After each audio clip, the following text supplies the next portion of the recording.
It's time for Ask the Mayor on KWBE with Beatrice Mayor Bob Morgan, our first program of the year 2025. And Bob, how'd your holidays go? Things go well? Doug, good morning. Yeah, Good morning. I mean, it did. It was fun, when you have everybody over on Christmas. Of course, we had it early, so by the time you have it early, the Christmas day, it's kind of uneventful a little bit. And then, New Year's Eve, it's pretty uneventful for me. I want to make sure that I'm home in a nice, comfortable chair. I did a lot of that this weekend, and I'm thinking, time for a New Year's resolution or something. I get out and walk or something and trying to do some of that. But, well, you may not be able to this weekend. Yeah, it's going to be, not unless you got a good pair of boots on or something, because it kind of looks like this weekend. We were talking to Jason Moore, the street superintendent, right before the New Year's holiday, commenting on how, we haven't had any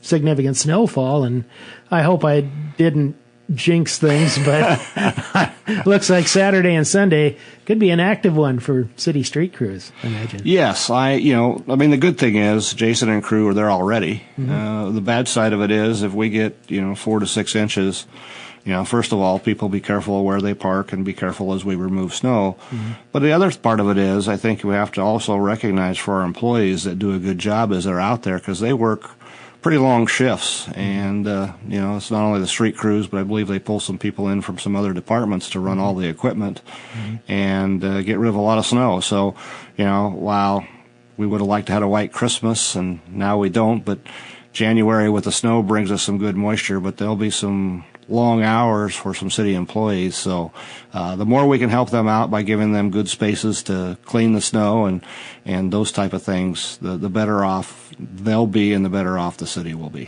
Current forecast kind of seems to indicate anywhere from about 2 to as much as 6 inches of snow, and if it's on the upper side of that, then you get into that whole thing where you have to ridge it downtown, and then the snow blowers come out a day or two after the storm's over with. That's right, yeah. We'll have that, but we do live in Nebraska. Yeah, have to be ready for it. We do expect it, so yeah.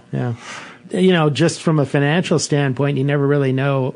I would imagine it's one of the toughest things to budget for, because there's no way of knowing how active of a winter. And I was thinking back to last year, we had a couple of big snowstorms right after the start of the year.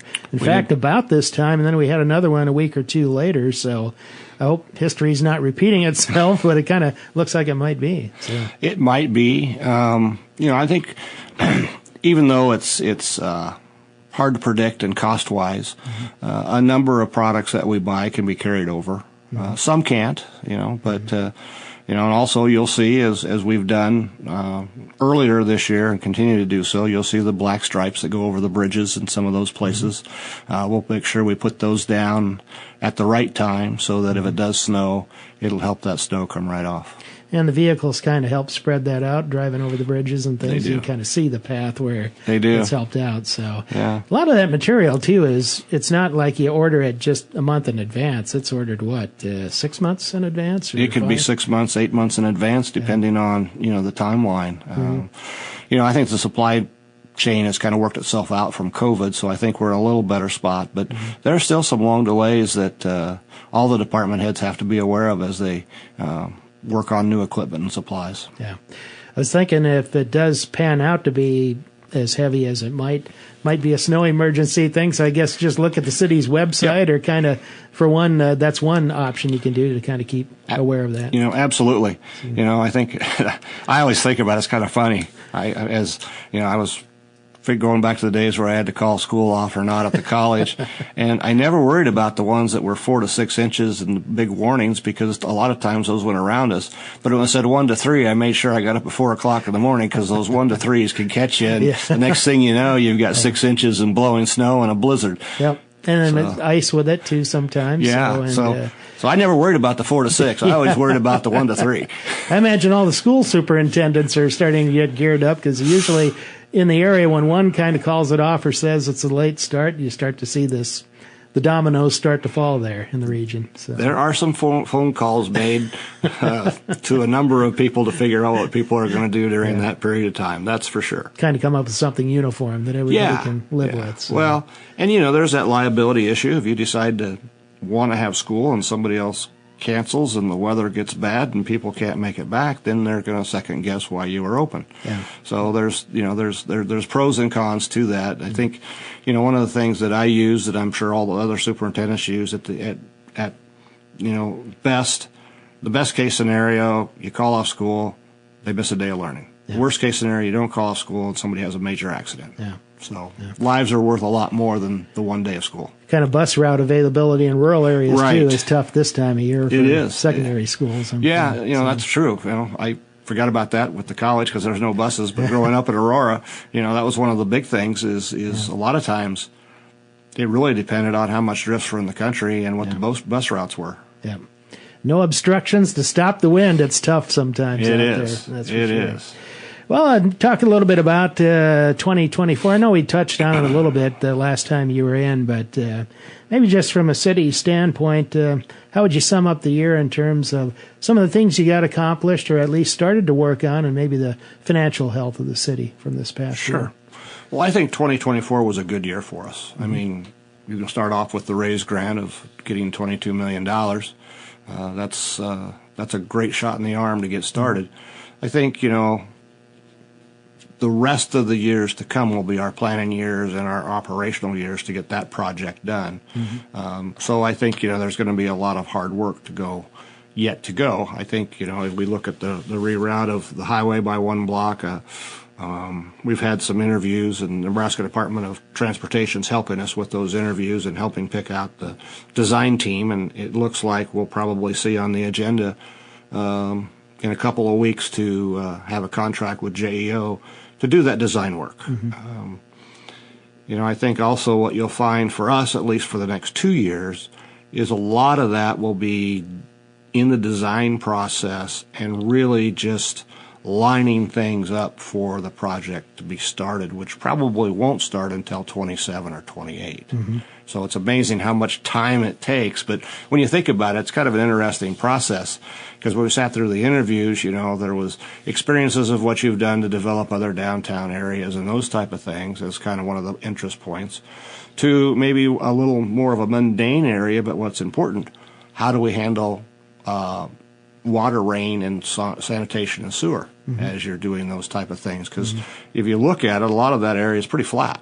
Yeah. And we want to make sure the water runs to where it needs to run, which is probably back to the river, but we also have to make sure that where it runs is it's pure water with everything. So, it's really interesting to sit there and listen to design teams talk about stormwater and how that runoff's going to work and where do you put it. And so, it was an interesting process for me to think about all the other things that we don't think about, other than, what are we going to do with the downtown? Is it going to have planters? Are they going to have trees? Are they going to have this? But, you got to start clear at the beginning and say, well, what about stormwater? Where is that going to go? And, that was really interesting to see the different answers in the companies that we considered. The other thing, too, is just redirecting heavy traffic and where you enter, where you exit, where you come back to the highway and all that. It seems like that might take a little bit. I know in the past there was kind of the focus on 2nd and Court, and then what? Was it 8th and Court? Roughly 8th and Court. 8th and Court. Is that kind of still what you foresee happening, or might there be another way of... I would say that's probably where they're going to start and take a look and see how feasible that is. And since they had a master design plan, I think it's going to be highly feasible. So I would guess we're going to be somewhat close to that. I think the other thing that we learned is, and it's very important to the community and downtown businesses, is JAO and the team talked a lot about making sure that we still give businesses access, so we don't shut access off to the downtown. That's going to be very, very important to work with Main Street and the businesses. And we wanted a design team that's willing to, if necessary, go to door to explain to the downtown businesses how this is all going to work. The shorter term project, the one on Ella Street near the museum, second in there. How much, I assume that's getting started this coming year. How much might that tip you off to what things work and what other things might not work? I think it's going to be a great proving ground. I think it really will. I think it'll give people some ideas of what the design might look like. I think it'll give us a tip-off. Originally we were going to start that project on 3rd and 4th, and we went back down to 2nd and 3rd. And part of that, again, was stormwater. because stormwater goes downhill. If you do something on 5th, 4th, or 3rd, you certainly got to have 2nd done because that water runs downhill. And so I think we're going to learn a lot as we go through that design process for that street. So it might be kind of in reverse order. You're starting closer to the river, but some applications might be useful farther east. Absolutely. Yep. So, okay. Yeah. All right. Financially, of course, we all still have the inflation problems. Food still costs quite a bit, and there's things that are, we maybe watch our grocery bill a little bit more, but inflation has eased since its peak following COVID, when I think it was up around 8-9% or somewhere in there, and we're more in the 2 to 3, 4% range on most products now. But how did that affect the city financially, as far as sales tax, things like that, and coming through 2024? We came through 2024 strong. The auditors were here again, and we'll have that report probably in February. From a cash position, or what I would say a reserve position, the city's in a really, really good spot. I think as we move forward in the next couple of years, I guess from my perspective, I want to make sure that our reserves are where they need to be during the lean times, and make sure that we don't, think that we have money in there that is free to spend, when we have to also remember there's going to be lean years versus years where we're going to have a little stronger reserve. So I think we'll take a look at what would be reasonable reserves in all areas of the city, including the ancillaries, BPW. I think that's an important part. As I've said before, these 4 years for me, I would like to make sure we set things up for 15 years down the road or 20 years down the road. And financial stability is one of those things that we can at least give a good shot at if we manage money and reserves efficiently. You always have to look out for the big unforeseen thing, too, like a weather disaster or something like that. Wasn't all that long ago in February we had the big polar vortex, which affected a lot of local governments across the U.S., and you were in a little bit better position to handle that. Well, yes, instead of passing on $1 million extra bill to each one of our, split up amongst all of our electric company people, we were able to pull in our reserves and pay that $1 million. So at the end of the day, it saved a lot of money. Yeah.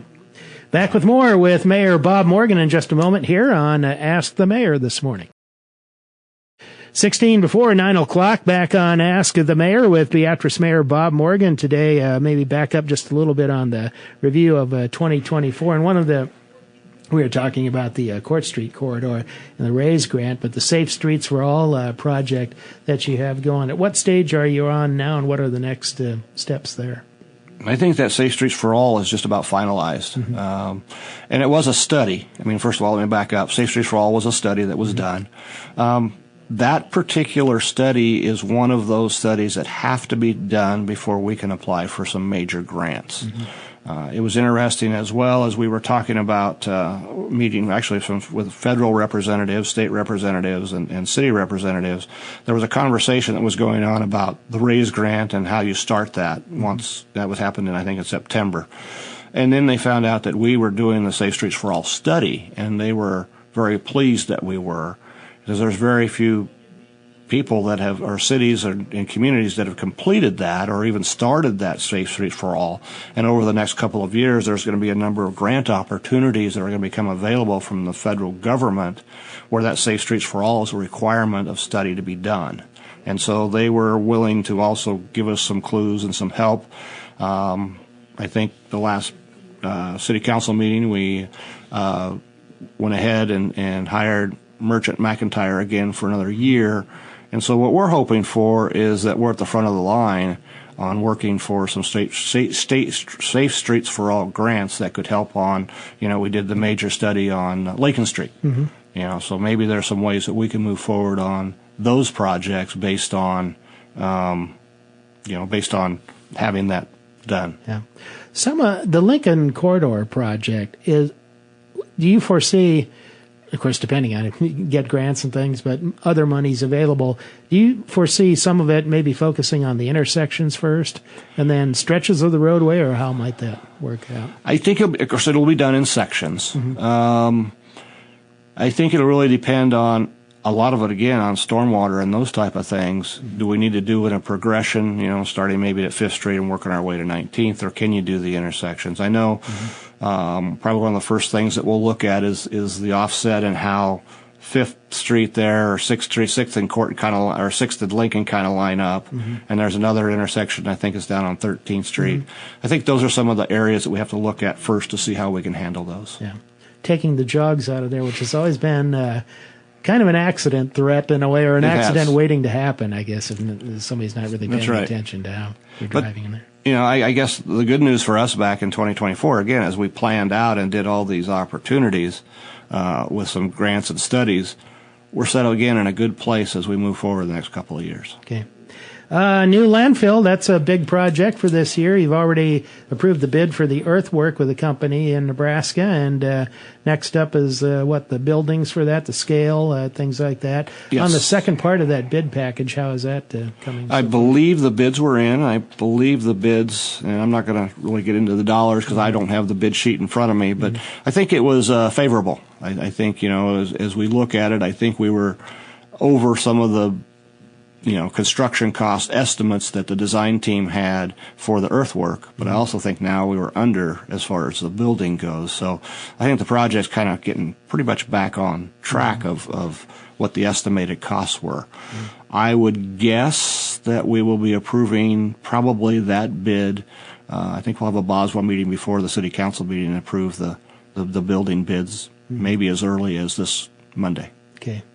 And earthwork was, weather permitting, of course, yes, possibly starting in some form in the not too distant future. Right. We were hoping that maybe they'd even get moving, before the holidays, but that's pretty tough to do. And, we know that's a lot of time off and things. So I think it might have to wait and see what the weather does on Saturday and Sunday. Might have something to do with that. Yeah. Might have to push that back just a little bit. So that's right. That is the big project. Jason Moore, who is street superintendent and also the landfill superintendent, was as we were talking about, upcoming possible snow, about design of that and how that's going to work, and near the C&D site, and then move a little bit southwest, and looks like quite an area you have out there. Cell by cell is going to last quite a few years, I would imagine. Well, I think it's right. I think it's going to be laid out so there's at least 6 or 7 cells. And as they lay them out, they hope to get 10 years per cell, or maybe, I think like we were talking, the first one might be a little smaller and then they get a little bigger. But, I think what we hope is that this landfill will take care of the next 70 years for us, and actually now the surrounding area. As we talked, I think, in past Ask the Mayors, we've talked a little bit about there's not a lot of landfills anymore, and landfills have to be done right to protect the environment, and that opens up, having other people bringing their garbage to the Boswell land site, which also helps us pay for that. So it's not just a burden of Gage County or the citizens of Beatrice, but anybody that does use that landfill will be involved in paying for this particular cell and future cells. A little bit more certainty financially on costs you have, too, because if you have just a transfer station, you're kind of at the whim of wherever you're taking it. So you are. The transfer station, again, if they decide they want to charge more, you can't just put a shovel in the ground and build your own landfill immediately. So you are at the mercy of the company that hauls your transfer station trash off. Back to wrap up Ask the Mayor in just a moment here on KWBE.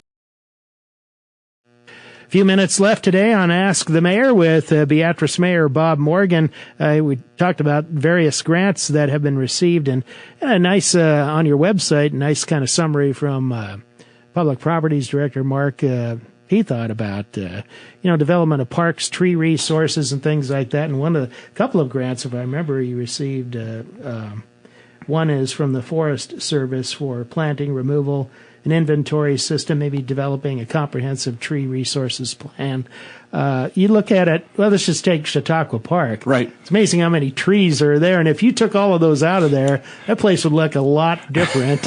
But things get damaged, they get old, they fall in, you lose branches, and so it's quite a project to keep tree resources healthy in town. It is, and I'm not an arborist, so it's a little bit out of my way out of my expertise. But if you look at all those trees, there's also a plan that you have to make sure you start planting trees because there is a life expectancy to trees, and if you would lose a lot of them or a disease would take a bunch of them out, you really would like to have something in place. So again, we can really use that $140,000 to put together a good forestry plan for Chautauqua, for all the other parks, and for the city. Have to keep them free of coming down on other buildings or picnic facilities or the Chautauqua at Chautauqua Park. So there's other things to consider. There's utility lines. You don't want any interference there. So a lot to think about there. There is. Another grant that I understand you have received from the NDEE is money to upgrade lighting in buildings to LED lighting. Yes. One complaint I've always heard from people who go buy light bulbs anymore is how expensive they are.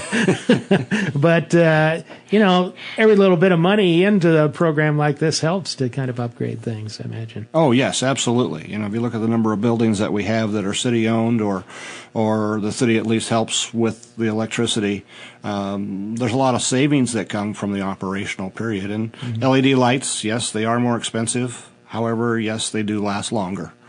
So it's kind of a trade-off there. It's just that you've got that upfront cost. And $58,000 is going to go a long ways to update a number of buildings. Even before that, the street department long ago started replacing street lamps with the more modern lights. Any word on how that has worked out in terms of lifespan, the number of repairs, replacements you need to make from time to time? I'll have to ask Pat. I don't know the answer to that, but I'm sure it has helped with at least the lifespan and probably has helped from a cost perspective. Yeah. Okay. Yeah. Good question. That'd be something to ask him at the BBW meeting today. There you go. That's right. Maybe if he's listening, maybe he can give us a little update on that, because it looked like a little bit of a light agenda today. So maybe that's one thing to focus on, possibly. This next year, there's the ongoing desire to upgrade Sertoma Astro Park. New playground equipment there. Of course, that's the site of the new splash pad that went in a few years ago. Yep. This has been kind of a joint project of the Sertoma Club itself and the city to help fund this. I know you've made a couple of tries at grant funding before. Some have worked, some have not from time to time. But what's as far as that project for this coming year, what's in store?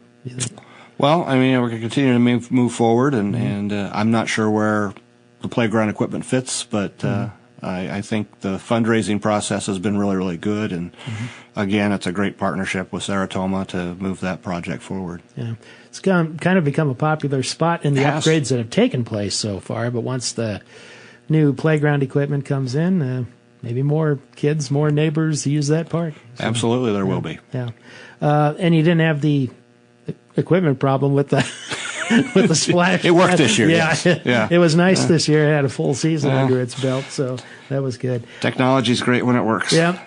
That's what we say about computers all the time. Christmas tree recycling locations back up at First and Ella. Drove by there, but I failed to look to see if anybody's. Are you an early tree disposer, or do you go the artificial kind, or?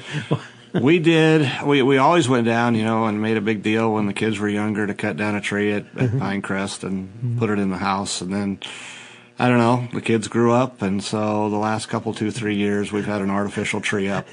We finally caved in to the artificial tree and don't have pine needles all over the house, but doesn't quite have the same aroma and the same romance that a real Christmas tree does. Yeah, it's good service that the city offers for people to recycle a tree down there. It really is. I mean, when you think about it, by the time you get to this time of year, that tree's pretty dry, and we've had enough fires during the Christmas season that we don't want any more. So it's a nice service that you typically don't find in a lot of places. So it's open. It's a great place to put your tree, and best to get the dry trees out when you can. Yeah. Also take all the ornaments and ribbons and everything else off them. So get it in the mix. And I assume they're just ground up, used for mulch or mulch. What? Yep. City or public, do they have a shot at that? Most of that is used at the city. I see. So underneath trees and things. Recycling, yes. Okay.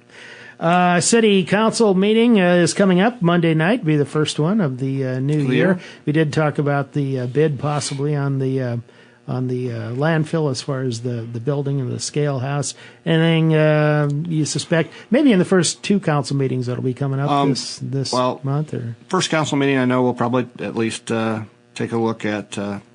We'll rearrange the committees a little bit. I think we have Alex Eckhoff and Dana Heido on the council now, and we want to make sure we are putting people where their strengths are. So there'll be a little bit changes of the committees, but we'll keep those same 3 committees, and we might see a couple more committees get formulated. And don't know if we'll get through all of that at the first meeting, but we might. Second meeting, one of the things that I know we're going to do is there's going to be a work session at 6 p.m. And that work session is basically going to lay out the difference between Boswell, which is the landfill, and Mars, which is the residential trash that BPW business or revenue generating arm of BPW.